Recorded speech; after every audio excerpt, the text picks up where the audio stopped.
بسم الله الرحمن الرحيم جودان وما سنتين maanta waa arbaco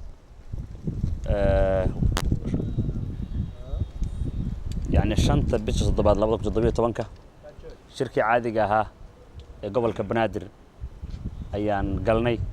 waxyaabaha looga hadlay shirka maanta waxay ahayd oo ka duwan waxyaabihii hore laga hadli jiray aad waxa loo gorfeeyay arinta ku saabsan kormeerka oo nadaafadda ugu horeyso oo gudoomiyaha arrimaha bulshada gobolka Banaadir oo kormeerkaas sameeyay in magaaladan ay ku dhacdo isbedel nadaafad oo ku dhaco oo dhanka nadaafadda ku saabsan qodobkaas dhammaan gudoomiyaasha degmooyinka iyo gobolka Banaadir dhan wala isla gorfeeyay wax badan ayaana iska bedelay isbuucii la soo dhaafay tani markii gudoomiyaha gobolka uu sameeyay maalinta nadaafadda gobolka Banaadir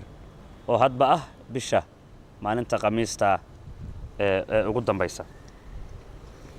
sidoo kale xaba aad looga hadlay waxa kamid ahaa oo la isla lafaguray guddiga amniga ee degmada oo gudoomiye ka yahay gudoomiyaha degmadu in degmo walba ay soo sameeydo guddigaas si xaaladda amniga magaaladan wax badan looga qabto ugu dambeyntii waxa la dhageystay dhammaan degmooyinka warbixinada degmada ku saabsan degmadii cabasho qabta degmadii yani problem gaar ah qabta inay soo gudbiyaan iyana qodob aad iyo aad muhiim ah oo aan hore u jiri jirin buu ahaa in warbixin ay degmooyinku soo gudbiyaan xaaladahooda baahiyadooda gaarka dadka masaakiinta ah ee ku nool kaamunka ku nool iskuulaadka dadkaan haysan waxbarashada haysanin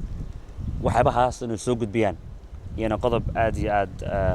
la isku lafaguray ayay ahayd sidoo kale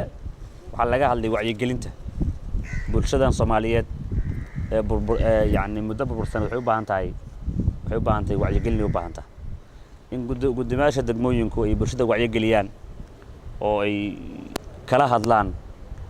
qaabka loo shaqeyn lahaa ciidamada ammaanka oo cadawga la saakaashan lahaa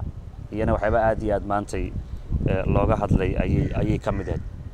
qodobka ugu dambeeya waxa miisaaniyad gaar ah loo sameeyay degmooyinka oo ku xeendaaban degmada ku xeendaaban iyana qodob maanta soo kordhay ayuu ahaa guudaan shirku intaas uu ku koobnaa waxa shir gudoominaya gudoomiyaha xigeenka koobaad ee gobolka Banaadir mudane Maxamed Saalax ayaa gudoonka ahaa waxaana ka soo qayb galay dhammaan gudoomiyaasha degmooyinka iyo ku xigeenada gobolka Banaadir waa maasantay shirkan waxa uu yahay shirka isbuuclaha oo isugu yimaadaan mas'uuliyiinta maamulka gobolka Banaadir waxaana diiradda lagu saaraa hadba waxyaabaha ka taagan caasimadda Soomaaliya ee Muqdisho iyo waxyaabaha uu iigsanayo maamulka gobolka Banaadir Cabdiraxmaan Maxamed Cabdi waa telefishinka Somali News Muqdisho